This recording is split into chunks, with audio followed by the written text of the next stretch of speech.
Mary Frances O'Connor, welcome to Shrink Wrap Radio. Thank you so much for having me, David. Well, it's great to have you here. I'm particularly interested in the work that you've been doing. We're going to be discussing your work and your book, The Grieving Brain, the surprising science of how we learn and love, how we learn from love and loss. Yeah. And so you've spent a long career engaging in the scientific study of grief. That's right. Yes, almost. I'm slightly dismayed, but about 4 years now. Okay, well, that's good. That's definitely long enough for you to be an authority and for us to put some credence in what you have to say here. Good. From a scientific point of view. Now, the subtitle of your book is The Surprising Science of How We Learn and Love, how we learn from love and loss. So what are the surprises that your subtitle is referring to? Oh, that's a really good way to come at that. Some of the surprising things that we have found. And, people are often surprised by how much we have discovered about grief and loss by studying it empirically, by studying it scientifically. So many people think about the 5 stages of loss, which was what you wrote on your flashcards in Psych 101. But that's actually from 1969. And it turns out a lot has changed since then. Yeah, that was one of the things I wanted to ask you. That's referring to the work by Elizabeth Kubler-Ross. That's right, which was very revolutionary at the time.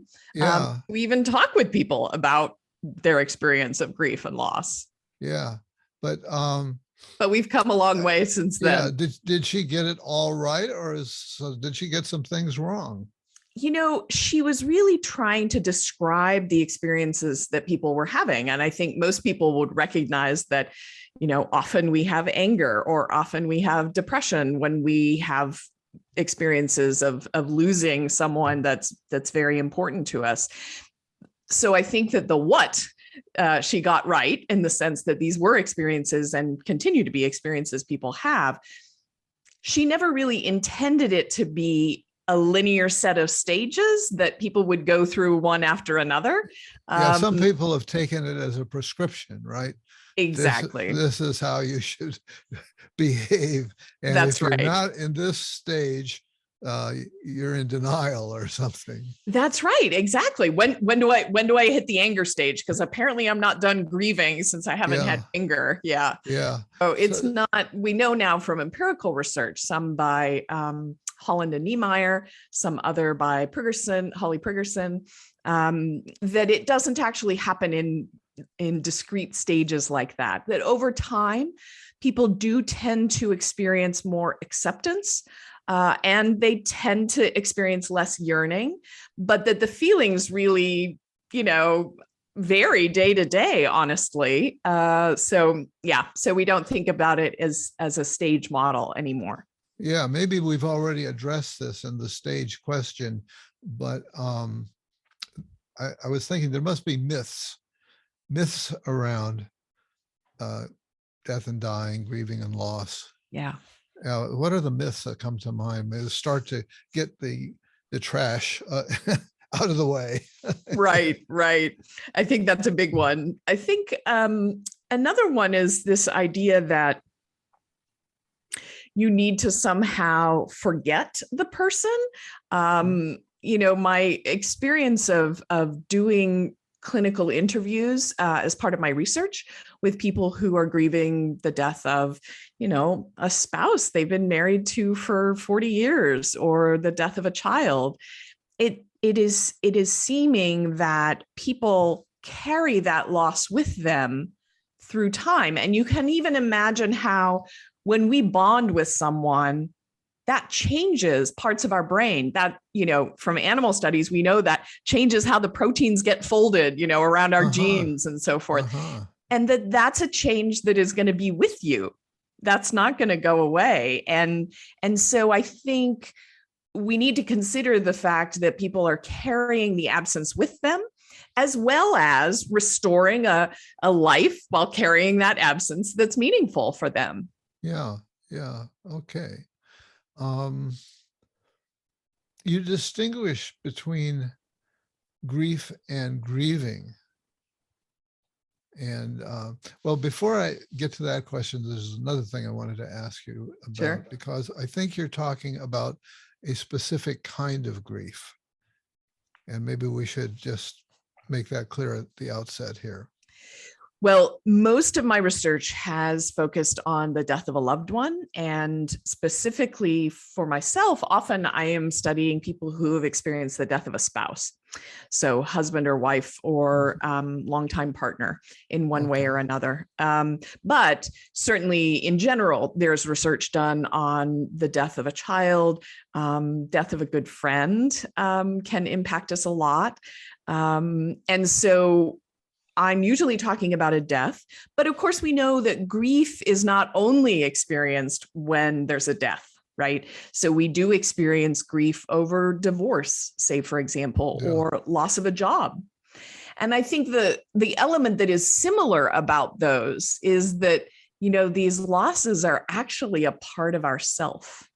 So people, you know, when they lose a spouse, they'll say, I feel like part of me has been cut off, you know, that lost a piece of myself. And I think from the brain's perspective, that may not be a bad description, that there are neurons that encode the self and neurons that encode the other. And then there are neurons that sort of encode both. And so this idea of how we operate, how we function in the world is necessarily including this other person. Even the word parent or the word spouse implies another person, right? Yeah, you know, you're putting me in mind of phantom limb pain. I don't know if this is too far a reach or not. Yeah, I don't think it's too far a reach. I would say that that has not been empirically proven yet in the case of grief. But there are suggestions in terms of the way we encode things that I think it might not be. It's definitely a good analogy, and it is possible that we'll discover more evidence for that as we do more research. Yeah. I was just going to say the reason I think too that something like loss of a job then feels like grief as well is that is also a part of how we function in the world, isn't it? Right? Sure. Like that is our identity. So when you know, stopped being a professor, that's a big shift, isn't it? In sort of how you operate in the world. And so I think that loss of a piece of ourself, of how we function in the world is often when we experience grief, regardless of what we lost. Yeah. For me, it wasn't as traumatic as one might have thought it would be, even as because I had two other things going. Yes. One was the podcasting, and I also had a market research consulting business going on the side, which I recently had to close down. But having those two things, it really helped to minimize the loss, the feeling of loss, plus the awareness that I really was finished. Yes, right. I was really finished with being a professor. That's right. And, you know, people do often experience relief, even when the loss is of a person. And then they often feel a lot of guilt because they feel relief. But, you know, that is also one of the surprising parts of grieving, that we have all sorts of feelings we weren't necessarily expecting. Yeah. I was shocked by how easily I let go of that job. Yeah. Because I was reflecting on it. Had not been long before that I was surveying the campus and realized that I've got these keys in my pocket and I can go just about anywhere on this campus I can get in. And I had this grandiose feeling. Yeah. This is my university. Sure. My university. I can come and go as I please. Yeah. So that grandiosity, that strong sense of attachment left very quickly. That's so interesting. And, you know, I think something that sometimes surprises people is that acceptance can come very early. even when it's the death of a person. And, if the death was in sort of the natural order of things, you lose a grandparent, for example. And sometimes people feel like, this person was important to me. Why am I not grieving? And I would say that you are having grief. You are living in the world now with the memory of this person, carrying them with you. But it doesn't have to look the same for everyone. Not everyone breaks down and cries all the time. Other people do, and that's okay too. But it looks a lot of different ways. So acceptance can come early, and maybe that's part of what you were experiencing. Yeah, I think so. Now, you distinguish between grief and grieving. Yeah. And so take us through that. Yeah, I think it can be very helpful in distinguishing sort of a finer point that may help people when they're thinking about it. It also helps us a lot when we're thinking about the research. What are we really studying here? Yeah. So I think of grief as being that, sort of ferocity of a wave that just knocks you off your feet and suddenly you're, dissolved in tears, or you're just completely flooded with memories of being with the person. And I think of that as grief, as sort of that momentary emotional, cognitive sort of experience.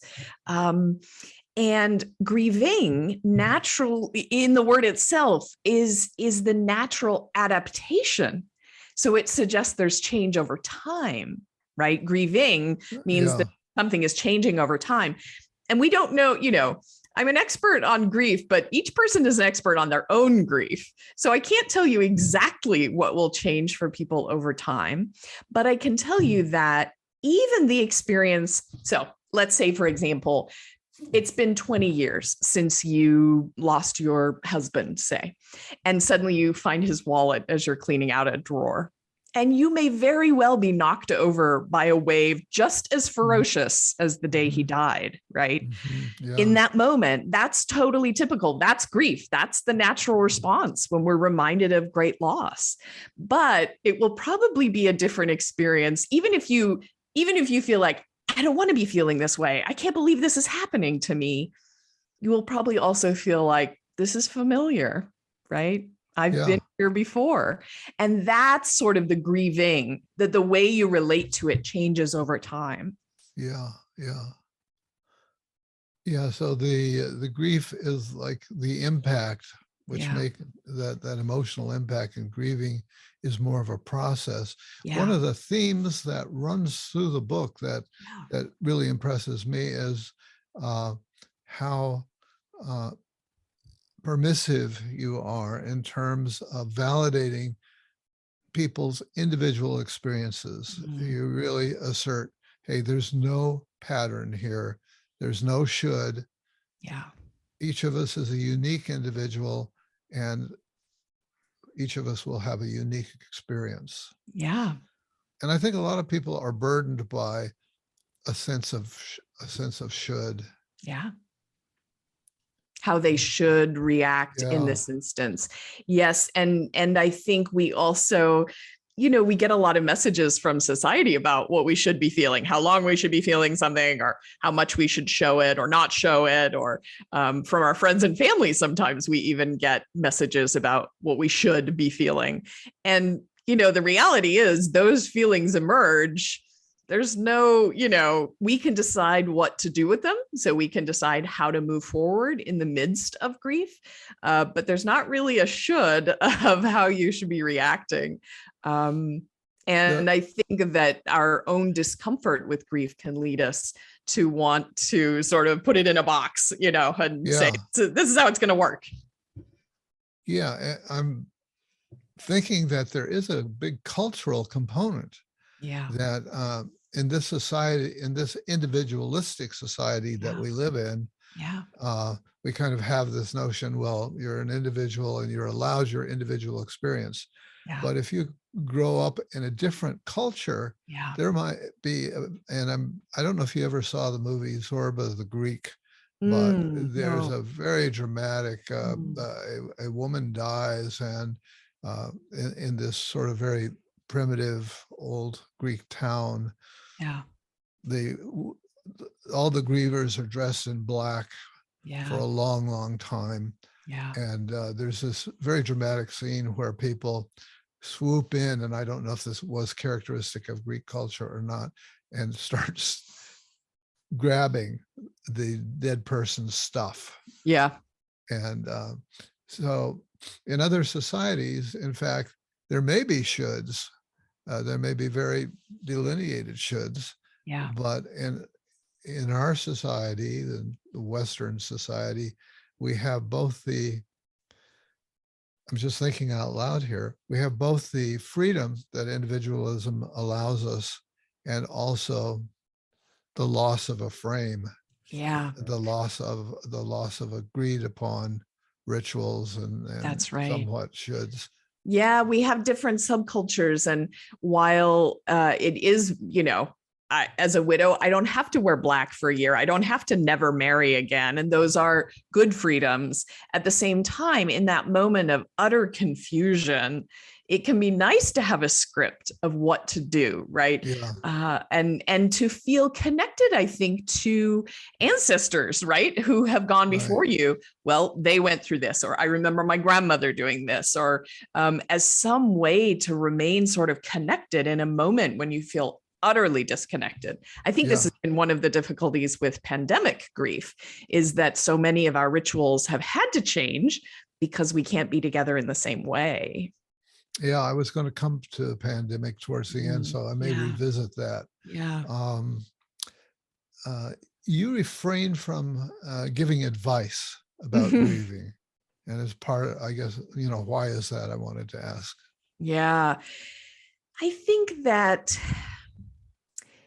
when grief is very new, especially, it's like the emotion volume got turned up. And I think everything feels wrong. The whole world is wrong because this isn't how it's supposed to be.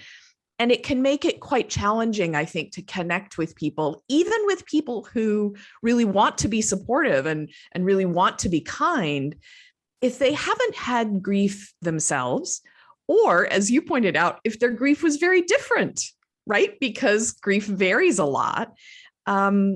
Often I think the messages that bereaved people receive are around these shoulds, or people want to share their own grief, right? Like it suddenly gives them an opening to talk about the experience they've had.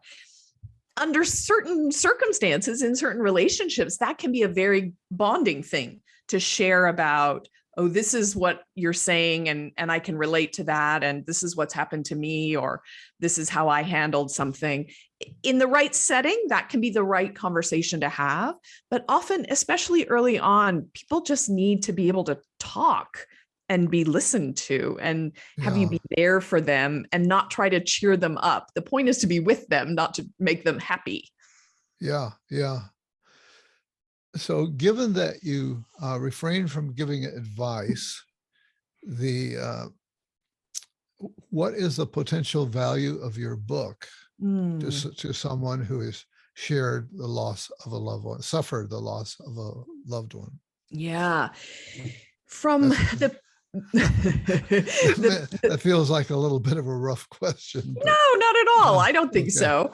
Okay. And I think I tried very often to explain to, editors and publishers and so forth. Yeah. It's not a self-help book, but what people read it tell me is, by understanding how the brain is processing this, and by understanding some of the theories of how we make sense of the world in the face of loss, I'm able to apply that information to my own life, and it helps me make more sense of it.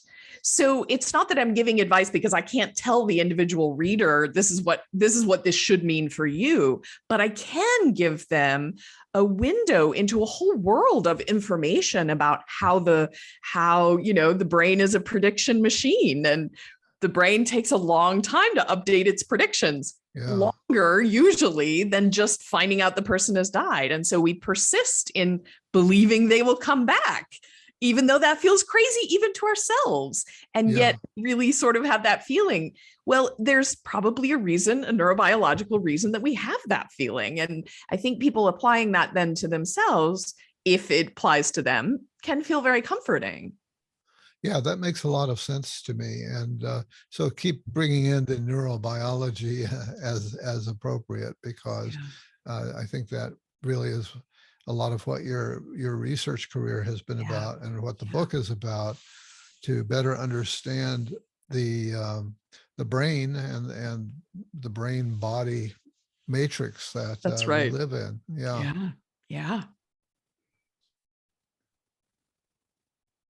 Even the brain mind body matrix, right? Yeah. Yeah. Right. Right. Your book emphasizes learning. Yeah. And that was kind of unexpected, like, wait, what's learning got to do with, hey, somebody's died and Yeah. I'm upset? Hmm. Where does learning come in? Right. I think part of this came directly out of an interpretation of the research findings that I've had, which is that we know now that the reward process is a lot of how we build a bond. So all the neurobiology of your brain, once you have your one and only, right? All the neurobiology of your brain is really harnessed to try and make you go back to them and spend time with them and see them and cuddle up with them at night. And, so all that dopamine and oxytocin is really motivating us to spend time with our loved ones. And in fact, it is a biological need to have attachment figures in our life. And so once the person is gone, we have to figure out, not only we have to wrap our head around, no, they're really gone. And what does that mean? I'm not going to retire and travel with this person. That's been the plan for decades, So not only do they have to sort of plan, how am I going to understand what my life looks like without this person? But there's also just the learning process of, what is it like now to be in the world with this new knowledge, with this real intimacy of knowledge that people don't live forever, and that we don't always know when people are going to leave us or when we're going to be gone. That is some deep knowledge that really that takes a long time to work in. And I think the Uh-huh. learning process of what to do with that information can take a long time. But that reward process is trying to help us in the brain. So if we stay tuned in, if we're present in the moment around what's going on around us, we can get better at understanding, okay, now what do I find rewarding? What do I find enjoyable? Even if it's only a little bit enjoyable, maybe I should keep trying to do that. Or if you're not finding anything at all rewarding or enjoyable, maybe I should try some new things. This is later in the process, in the grieving Yeah. process. But I Yeah. think thinking of it as learning, because we've been doing learning, since we were born, but since we went to kindergarten, I think it can make it feel more familiar. Yeah. So we need to not just, this important person died, Yeah. but I'm still here. Yeah. And I have to somehow not only accept it, but learn how to reattach to life. That's right. That's right. And, That's really well put. uh, Yeah. I have some other questions here that were kind of provided by the publisher, and I like to make up as many of my own as I can, but Sure. these may be a little bit redundant of things we've already been talking about. Why is it so hard to understand that a loved one has died and is gone forever? Yeah, this is a really, I may have said it this way before, but to say it a little more clearly, the brain is really the organ that tries to predict the world for us, doesn't it? Like, that's its main function in some ways, is to help us navigate as well as, we can predict what might happen next. Within that, if you think about it this way, if you've woken up next to someone every day for years and years and years, and you wake up one morning and that person isn't next to you in the bed, it isn't actually a really good prediction to assume that they're never going to be back again, right? From the Yeah. perspective of the brain, that's actually not what's happening. it takes a long time and a lot of experiences for us to accept that they're not coming back again, because the way we understand human beings and relationships is that they're there, they're permanent, they're not going anywhere. And so there's some real conflict in that information that people are getting. The belief on the one hand, they will always be here. And then the knowledge, according to their eyes and ears, and that the person is not there, and you've been to their memorial, and you saw them in the hospital, and so that information kind of conflicts and takes the brain a while to figure out how to make sense of that. This might relate to what you're saying. Is I have some friends and colleagues who have died, and I find myself reluctant to erase them from my phone book. Yeah. That's a great example. I'm curious if you have a sense of why. Well, it just feels like it would be, I suppose it's a way of keeping their memory alive a bit. And it feels a little bit like it would be like killing them or making them unimportant. Yes. I think a lot of people struggle with this. What do I do now? And the truth of the matter is, this sounds a little funny, but from the time that you're a little kid and when mom leaves the room, you come to understand, but mom will come back again, right? From that moment, we have what in psychology we might call a working model. You have sort of an avatar in your head, right? A virtual mom, right? And you can refer to mom even when she's not present in the room.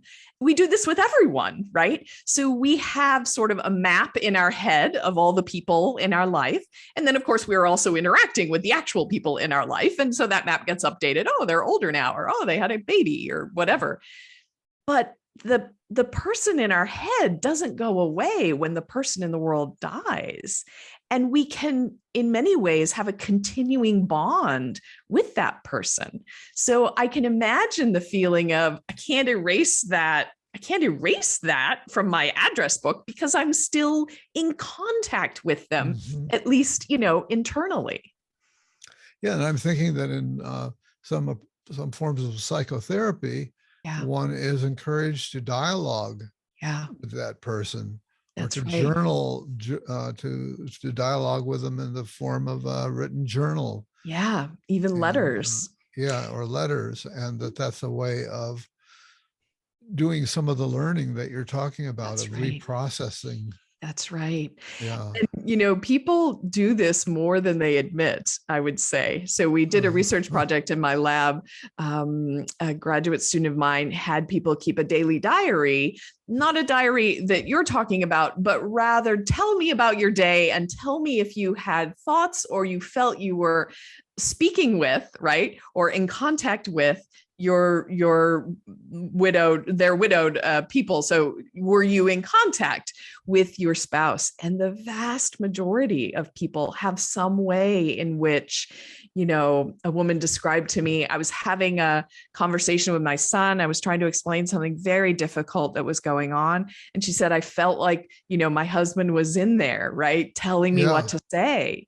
Right. That's a really strong connection because that person so well and they're so deeply encoded in your mind that you can actually draw on them as you have conversations, for example. Yeah. I'm going back to the therapy situation where let's say my rejecting punitive father has died. Yeah. But unfortunately, the imprint of that is still in my brain. Absolutely. And he lives in my brain. That's right. And he continues to be punitive from inside your brain. Yeah, right, exactly. And so somehow if I can work it out through imagination, dialogue, whatever, some forgiveness from that part of my brain. That's right. We talk Yeah, about for people who have unfinished business, right? Who never yeah, got to yeah, say goodbye, yeah, or who never got to tell them how hard the relationship was for them, who never got to ask forgiveness or give forgiveness.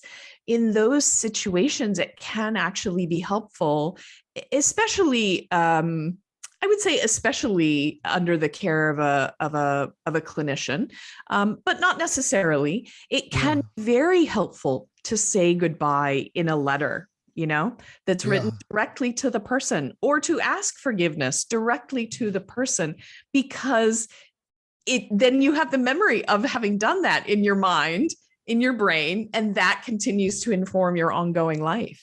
yeah. Now, do I recall correctly that you've not only been a researcher, but also a therapist? I was trained as a clinical psychologist, Uh-huh. and my early work was very much doing therapy. And through my internship, I haven't seen people in private practice in a very long time, but because I see so many people in interviews, it kind of scratches that itch for me. I get a chance to really connect with people where they're at in their Yeah, grief. And sometimes I'm able to, provide some resources even in the moment, although those are not ongoing therapy relationships. yeah.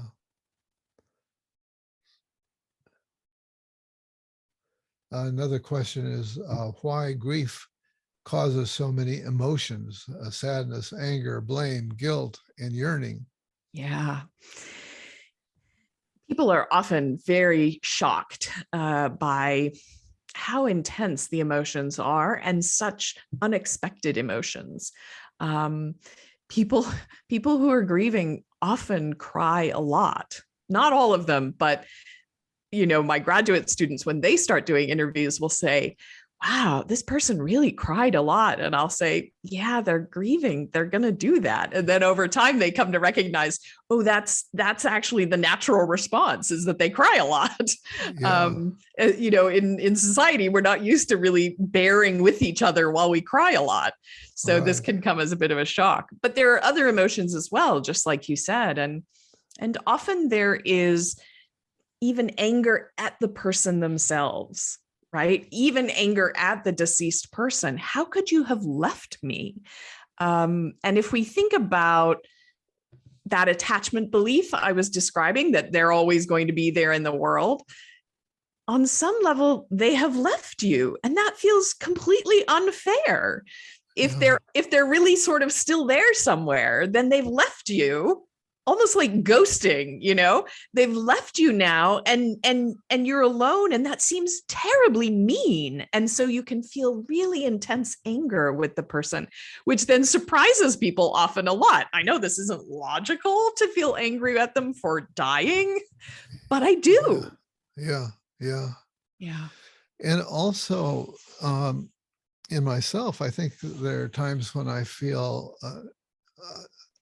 I have regret about talk about getting closure. I Yeah. have regret about things, positive things, not anger, but Ah. positive things that I perhaps didn't say. Yes. Love that I felt that I didn't really fully express. Yeah. I hear that as well. And, I've even, in my extended family, we had the death of someone young recently. And what I hear from some of especially the young men actually in the family, is I need to say, I love you to my living loved ones, Yeah, because I didn't say it. And now I regret it. And yeah, it has made me, this is part of the learning, right? It has made me realize how important it is that we do that. And it's changed how I am in the world. So I can understand where you're coming from. yeah, yeah.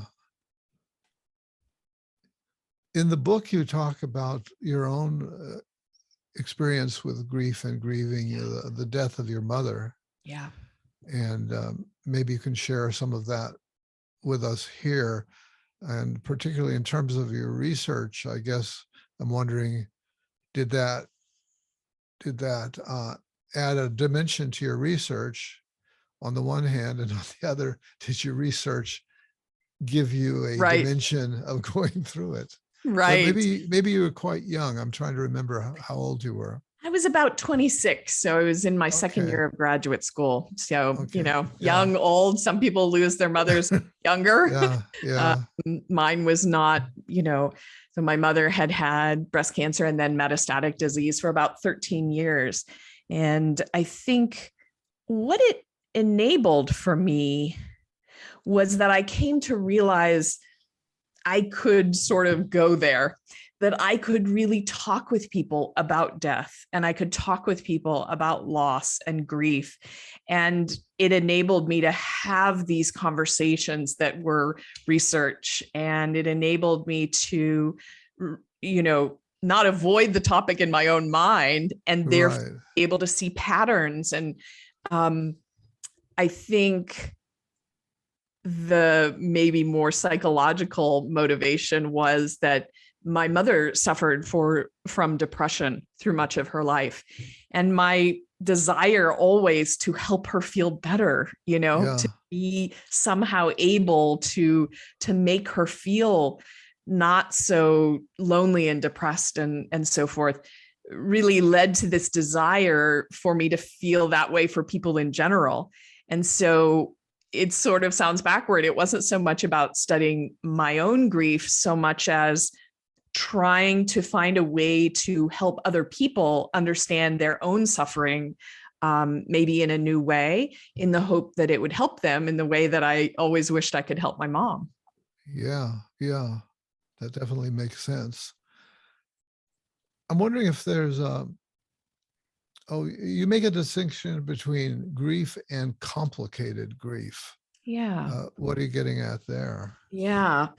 So in the 1990s, people have been writing about grief, well, basically since there were people and writing, but but psychiatrists and clinicians, started writing more about grief in the 20th century. And, each person sort of took their own view in many ways. And in the 1980s and 1990s, a group of researchers and clinicians came together and said, if we could come up with some sort of symptoms, some criteria, then when we're doing research studies, we would know if we're talking about the same thing when we're talking about grief, or are we talking about the same people, or are these people who have different issues around grieving?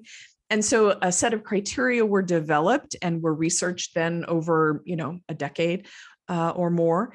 And just this year, they have decided to add prolonged grief disorder to the DSM-5 TR, which is the revised DSM-5. I haven't kept up with my DSMs. I know, right? So there's, been a long period of study between coming together to develop a set of criteria and then to sort of name a disorder. But in the middle period, while we were all doing the research, it was primarily called complicated grief. So we've changed the name a little bit, but the general phenomena is the same. And that is that there are people who just get off the natural trajectory of learning and adapting. So I sometimes like to think about it in terms of complications with a broken bone. So when you break a bone, you're not actually doing anything to knit the bone back together, right? It is often very important to support the bone through a cast or something, but it's a natural process, right? It's going to happen. And you can always tell, even on an X-ray, decades later, this bone was broken and knit back together. But sometimes there are complications that occur. So there's a second break to the bone, right? A second injury, or you get an infection in the area that's trying to heal. And these are moments when it can be useful to intervene, right? To actually get the person back on the healing trajectory. And so I think of complicated grief that way. There are experiences or ways of thinking or interactions that end up getting people off the trajectory, so to speak. And there are treatments that have been developed, more importantly to my mind, psychotherapies that are very specific to getting in and helping with those skills and and are very effective, enable people, even who've had complicated grief for 10 years, to find a way to restore a more meaningful life. So that doesn't mean they don't have grief anymore, but it means that they're able to find a way to live with that and to also have, real meaning and real depth to their life as well. So the way I'm imagining it from Yeah. what you've said is that in the grieving process, Mm-hmm. some people get stuck and the process is not proceeding. Yeah. Yeah. So, one example could be because of the intense suffering that comes with grief, often people really avoid situations that remind them of the person they've lost. They avoid conversations, they avoid, they'll go a mile out of their way to work so they don't have to go by the hospital where their wife died. Ways of sort of avoiding and putting out of their mind that this has happened. And it turns out, avoidance doesn't help with learning very much. So as painful as the thing is that you're trying to avoid, it is often the thing that enables us to learn how to live with it by being exposed to it. And so avoidance is one of those, situations we get into in our mind. Sometimes it's not even avoiding something external, but avoiding it in our mind. And often we don't even realize that we're avoiding. And so through a course of, targeted psychotherapy, we can actually find out if there's avoidance and then teach new skills and in a supportive way, enable them to engage again. And often this helps get them back on, sort of a back on track, I'll say. Yeah. Speaking of the brain, Yeah. I'm also wondering now about PTSD and if there might be any similarities between the two. It's such a good question. And I think there are, you can have prolonged grief disorder, you can have PTSD, and of course you can have comorbid depression and anxiety. You can have comorbid prolonged grief disorder and PTSD, especially often if the death event itself was very traumatic, like a violent death or a very unexpected death. These can sort of lead to a combination of experiences that the person is having. And this kind of exposure, which is, a form of treatment that we do with PTSD, that can be very helpful in helping with avoidance in grieving as well. Whether they have different neurobiological signatures, let's say, I don't think we know that yet. I think we're still just a little too early in the process of the research to really know the answer to that. But we do know that people, this is work by Noam Schneck at Columbia, that people who are avoiding more tend to actually have more sort of intrusive thoughts, and you can see the patterning of that in a neuroimaging scan, actually. Yeah. That's in the Freudian language, the difference between, suppression, that conscious desire to push things into the unconscious. But I think clinically, we know that it's going to squirt out some other way. It may, yes. Yeah. What's complicated for people, I think, or what's confusing sometimes is people will think, I'm not having a lot of feelings of grief. Does that mean I'm suppressing? And so I just like to sort of help people make a distinction. If it's not squirting out in some other part of your life, you're probably not suppressing. You probably just are having acceptance, maybe earlier than you expected to. Yeah. That's a good distinction to make. Yeah. So you mentioned the pandemic earlier, and we talked about different kinds of that your research has focused on a certain kind of grief. Yeah. And I'm thinking of a different kind of grief that's going on right now. Yeah. Both with the pandemic and with the situation in the world today, where will the earth continue? Or will human beings continue? Yeah. These are open questions now. Will democracy continue? And so a person can experience a lot of grief around that. Yeah, absolutely. We think of those as, expectations we have in the world. And in times of uncertainty, we start to question. Yeah. Do you have any reflections about, I'm thinking there may be a large social outcome of some sort Yeah. from all of this pain and grief that so much of us are going through. Yeah. Do you have any speculations about that in terms of either how to deal with it or what's going to happen, either the upside or the downside? Sure.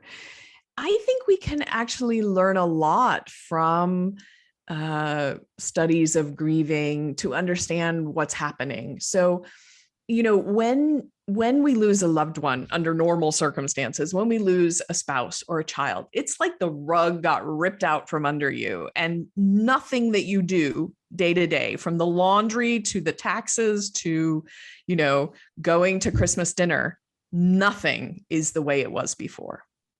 And that takes an incredible amount of computing power in the back of your head. It's always running, and you can't even concentrate on what you're doing because your brain is trying to figure out, whether you should say his name or not, So I think the similarity here is, suddenly, if you're going to meet a friend for coffee, you have to find out, have they been exposed? Have I been exposed? Do they wear masks? Are they vaccinated? Should I tell them that, there's now this litany of things that we have to think about with each individual event. We used to just have habit, right? You just woke up, went to work, went to the meeting, and nobody batted an eye.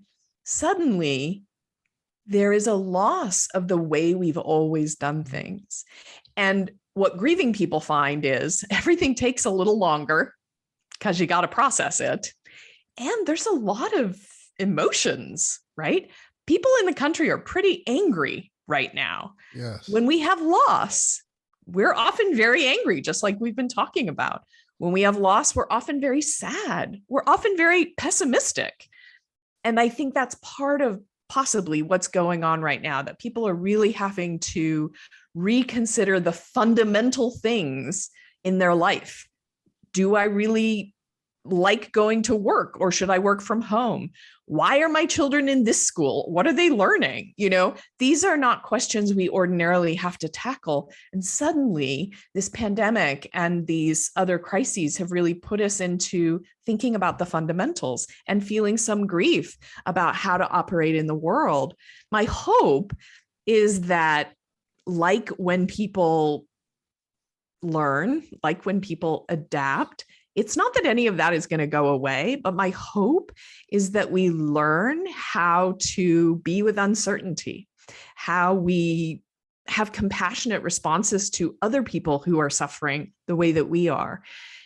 So over time, I'm hopeful that grieving process can lead to some acceptance. Our world is different than it was before. And some learning about what's important as we go forward. What do you bother to spend your energy on? Could look different, and that could be a good thing. Mm-hmm. Mm-hmm. You talked about how our brain is busy trying to recompute. Yeah. And I wonder if that's got anything to do with this, with the different sense of time that many of us experience, of not being sure. Time feels both sort of paradoxically to be moving fast and to be moving incredibly slow. Yeah, absolutely. Our sense of time is not something we have a lot of neurobiological evidence about, but we know that it is very much encoded in the brain, and that we actually use time in a similar way to the way we use distance. And, so the here and now is together, encoded. And so if all of your patterns have changed of where you go and how you interact, we're suddenly, we're sort of relating back to some before time. People even describe it as the before times. And then you're not quite sure what to do with the length of time since then, how to put that into context. I think you're right. And I think grieving people experience the same thing, where it seems like yesterday that the person died, and also they feel like they've been in this forever. Yeah. Wow. Well, is there anything else that we haven't touched on that you would like to say? I thought when you were talking about the pandemic, there was a line of questions I thought you might end up asking. So I'll just say, I think we also forget sometimes that bereavement is a health disparity. So, 65% of all children that experienced a death of a caregiver were racial and ethnic minorities. And, so American Indian, Alaska Native kids were 4.5 times more likely to lose a caregiver, and Black children were 2.5 more times likely. So I think it's important when we're thinking about grief to remember it doesn't affect us all the same way. Not all of us have the same support as we're going through it. And I just think as we're thinking about it broadly, I think that's an important thing to remember. Yeah, that's an important thing to bring in. Yeah. Well, I think we've done it then. Dr. Mary Frances O'Connor, I want to thank you for being my guest today on Shrink Wrap Radio. Thank you so much, David. This was a great talk.